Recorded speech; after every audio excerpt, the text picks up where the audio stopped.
Hello my friends, John LaRuffa here with another Straight Up Solo, and in this episode we're going to take a look at Freshwater Fly, this fishing game. And we're going to look at it again from the solo perspective only, not considering the multiplayer aspects, to review it to see if it is something that you would want to purchase for your collection, or perhaps not. So let's go ahead and take a look at the gameplay, and then I'll come back here and tell you what I think about it, pluses and minuses, those sorts of things. All right. Okay, folks, and as usual, please like and subscribe to my YouTube channel so I can get my channel to grow. Okay, so here's what the game looks like when you start up in a solo mode. You're on this side of the board.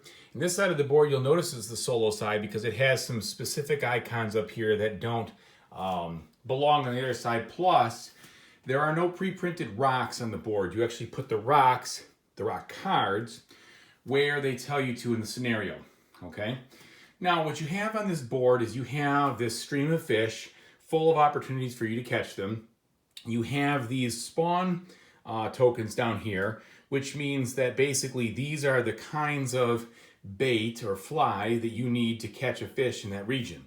You'll always have one fly over here, in this case the white one, which would correspond to the white bait, or the white hatch tokens, for instance. And that would be the thing that allows you to draw strike cards, okay? Now, the other thing you have going on is you have your player board here. And in the player board, you have this reel, which is a rondelle-like action mechanism, where you're going to reel in your fish, and as you pass this spot here, your fish are going to move from space to space until you finally reel them in and are able to score them at the end of the game.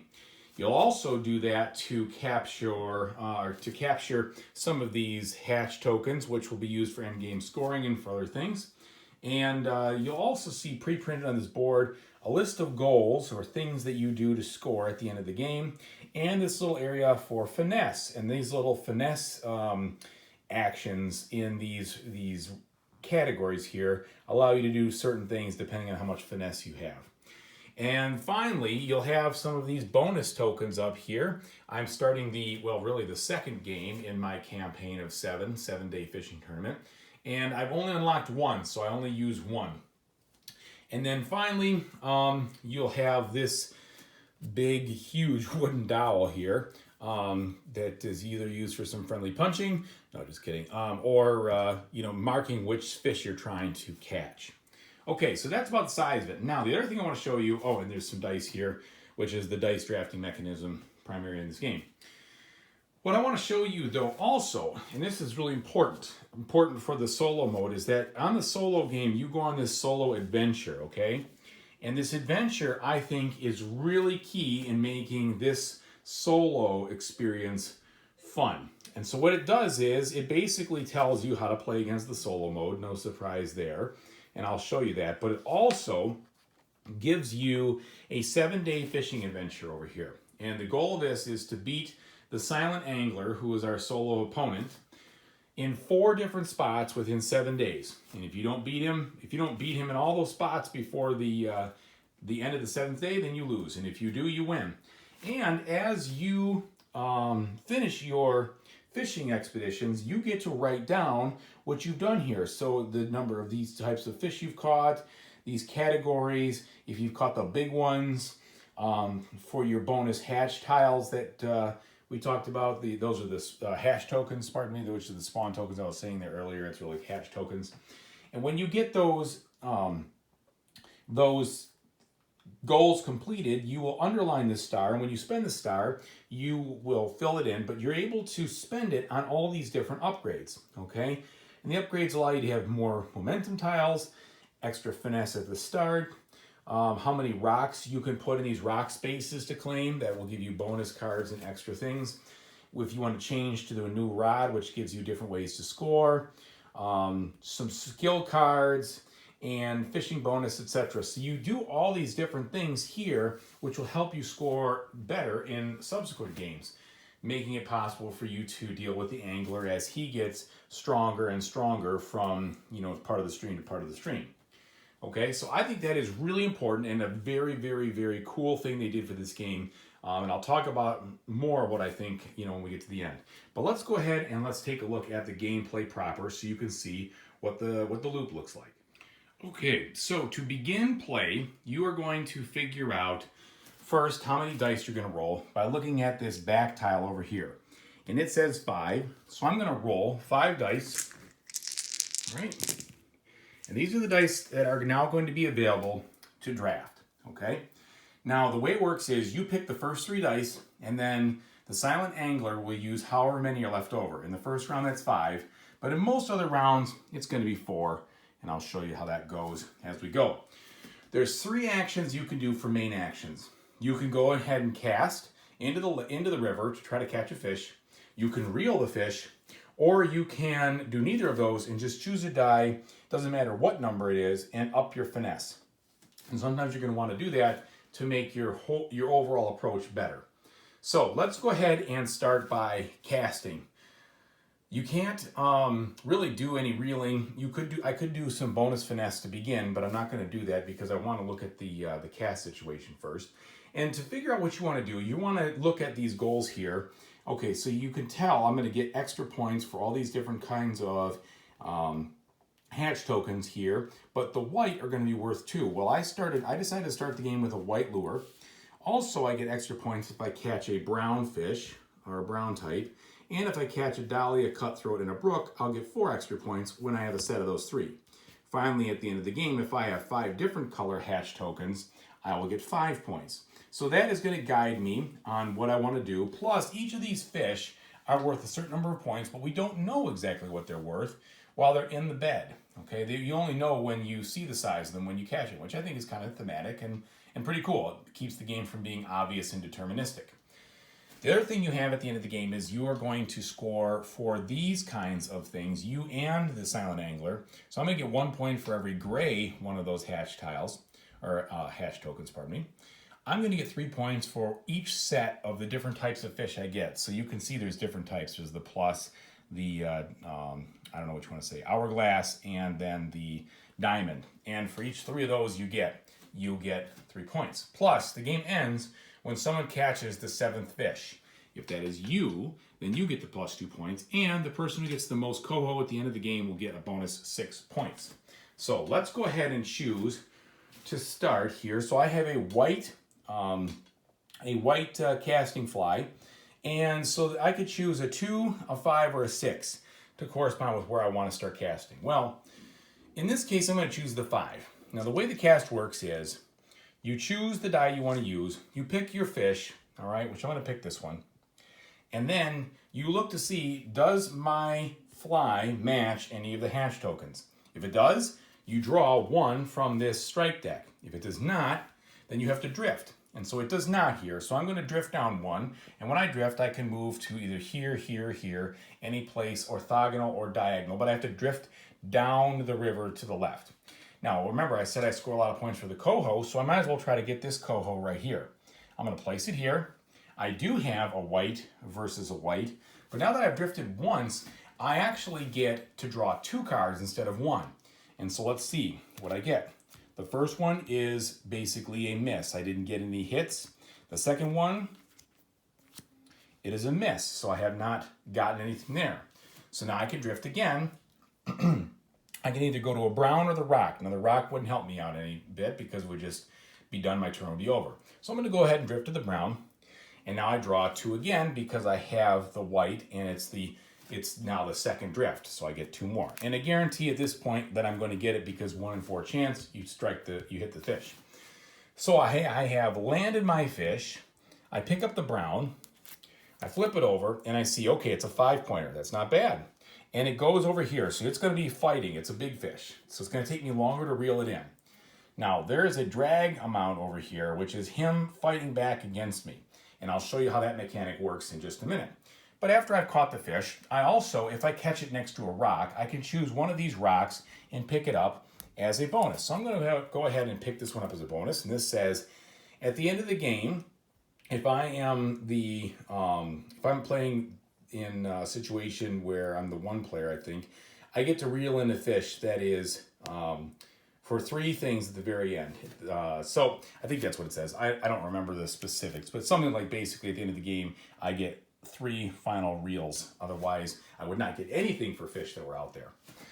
So I've done that. I replace it with the fish on top of the fish deck, so a steelhead and a rainbow.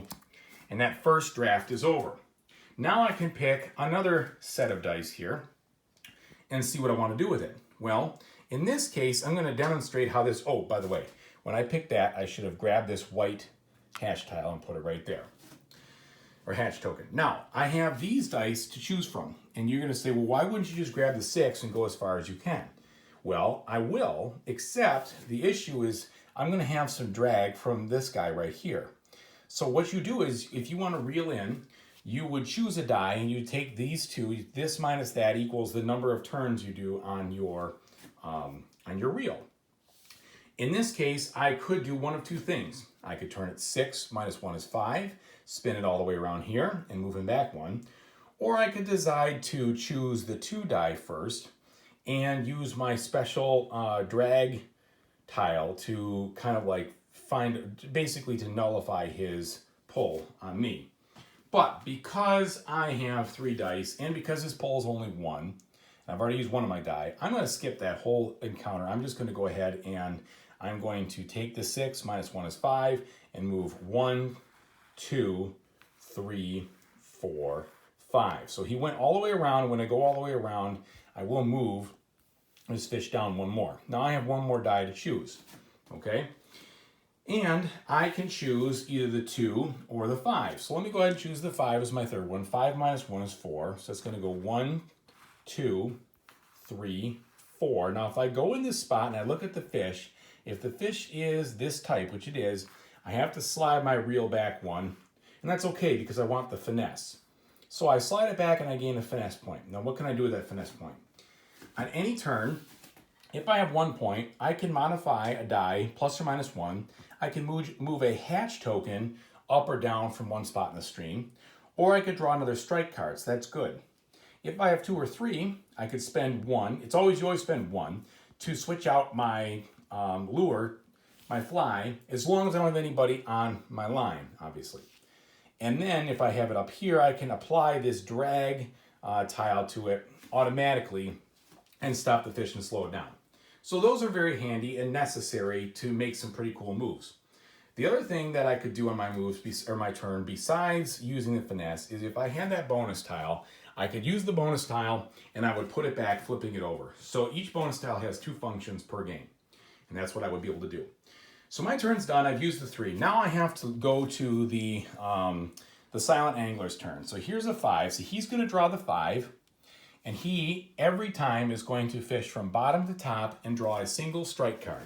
So first, we are going to shuffle these cards up. And if you don't like to shuffle, you can always get this little app on your iPhone or Android, which basically just is a 4-card app to do that. And away it goes, makes it a little bit easier.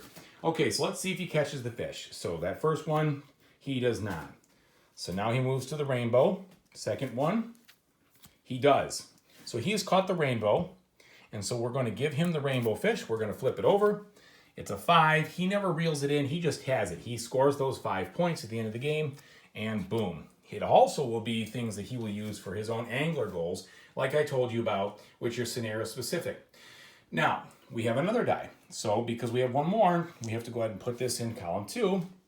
See if he catches down here. We are always between casts going to shuffle our deck.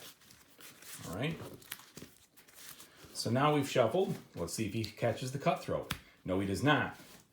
We go to the rock. On the rock, he does not get to draw a cast card. So he skips the rock, goes to the grayling, and do I get lucky? I do. So he fails to catch a fish. When he fails to catch a fish, oh, darn it, I always forget this. He caught the fish here with a 5. Because he caught the fish with a 5, I'm going to look to see which one of these hatch tiles I should pick. There is no blue, so I will go to the next one over here, which happens to be an orange, and I will pick that. That will also help with his scoring. Okay, now he did not catch any fish right there, so we will move his token up 1, which will give him bonus points at the end of the game as kind of a mitigation if he just gets really unlucky over and over and over again. So it gives you some bonus or some base score for him. And that is the round. So at the end of the round, now that we've drafted all 5 dice, I take this tile, I push these down, unless it gets stuck on the board. Okay, I push these down 1 slot, just like that. I will move this one to the back, and then we will repeat. Now, what that does is that moves around some of the hatch tiles and kind of changes the game state, especially with what lure you have. I start the turn now in the exact same way, except this time I roll 4 dice instead of 5. So we're going to set one aside up here, and then I'd roll the 4. I would take 3 turns, and he would take his turn. The issue is different now that I have a fish on my line, so I can't start casting because you can only have 1 fish on your line. So I have to finish this fish off first, and then start casting again. And you might say, well, that's pretty repetitive. And in some cases, the gameplay is basically just that. Casting out to catch fish, reeling them in. Cast and reel. However, in order to be successful at it, you've really got to think about maximizing your situation. The choices you have to make here are, which kind of lure do I want to put on? Where do I want to try to catch these things? With the dice that I've rolled, do I need to start above or upstream and go down? Should I stop early to try to not stop early, but choose a dice of a lower value to try to get one of these bonus tiles, for instance, or the drag line modifier? There's a lot of different things. And also, because you have so many different goals to work at and so much that you're trying to do with the scenario situations, from like I showed you in the rule book, you have a lot to think about. And so there are some good choices because this game kind of simulates that feel of a tactical fishing experience, yet it is not a very heavy game from a gameplay standpoint. So let me go ahead and tell you what I think about it as we go back to the top of the table. All right, so that is Freshwater Fly. Now, it's an interesting game. My take on it is that there's a lot more going on in the game than I originally would have thought when I first saw it a couple of years ago. In the beginning, you just look at it, it's like, okay, I'm casting and I'm catching fish and I'm bringing them in. So what? It's kind of repetitive. And in some ways, the gameplay is a loop that you're trying to cast and catch fish. But in order to beat that silent angler, you really have to think more cleverly about which fish you're going to catch, how you're going to catch more than just one around, how am I going to use those bonus actions to try to get a fish on the line without having to take a turn. What is the best and most efficient way for me to bring it in? And bringing it in isn't always necessarily the fastest. Sometimes you need to stop and wipe out the drag. Sometimes you have different dice that will be that I just can't get around that fast. So what can I do? The finesse tokens are very important, or the finesse skills are very important for making the right kind of catch at once. And, if you are one short of pulling that thing in and you have to spend a whole another die doing it, that's a big loss of efficiency. So my first game I played against the AI, he beat me by 20 points. It was 48-28. It was a blowout. And I like that because that just shows you can't just go willy-nilly through the game and try to say, okay, well, I'm going to catch this fish and that, and maybe, I'm looking at this goal. I mean, I was trying to do well, right? I was trying to focus on the goals that I wanted to get and this and that. But there's more to it there. And I think that is one of the biggest factors of enjoyment from this game from a solo standpoint, because it's not just, this tactical experience of, doing nothing but catching fish, and that's it. You need to be much more efficient, as you'd expect in a Euro game, and you need to take advantage of the situation at hand, depending on the dice come out, depending on what those rock cards are that you flip over. There's all sorts of different skills that come up that can change things. Secondly, and this is the big part, I think that 7-day solo adventure fishing thing is cool. It's really cool to try to catch a certain number of fish so you can get the upgrades, so you can make your fishermen stronger. I think that's really nice. I think it's fun. You don't know exactly where the big ones are, but okay, chances are this fish is this type, so maybe I can catch it, maybe it's the right one. And if you get it, it's a whole star, it's a full upgrade. I love the fact that there's 4 different, boards there, and I could see, although I don't think it's necessary, people trying to design other little ones, if you wanted to do that. But the fact is that a 7-game campaign is a really cool thing for this kind of game. It takes only about a half hour to play, give or take. It's definitely something that requires you to concentrate, but it's not super difficult on rules. Once you know how to play, I don't think you're going to forget it. I don't think you're going to forget the nuances.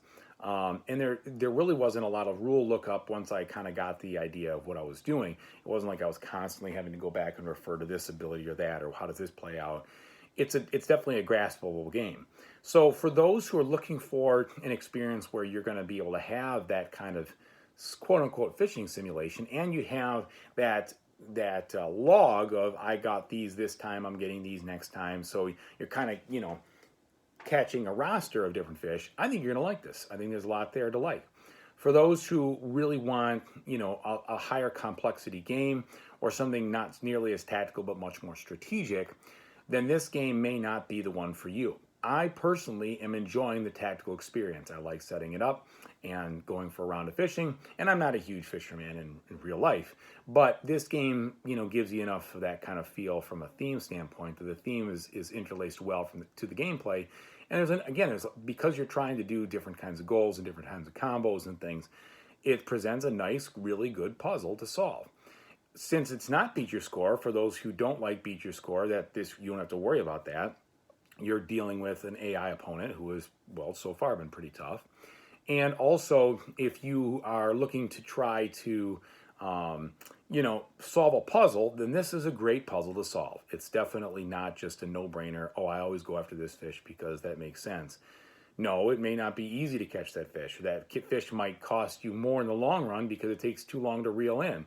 Maybe you don't have that many rounds left. He's catching, on average, a fish a round, maybe a little more, a little less, depending on how your luck goes. So you might not want to try to bring in the huge lunker. Maybe you need to get something that's quicker. You can get in the boat faster and beat him to the 7 versus the other way around to stop the game earlier. So I think there's a lot of choices here. I was pleasantly surprised about it, and I'm enjoying it. So that's my review. Hopefully it's help you make a decision that you're going to be happy with, whether you want to look at this kind of game for your collection or maybe pass on it. Either way, I really hope that whatever you play in the future, you have a great time doing it, and we'll see you next time. Thanks, everybody.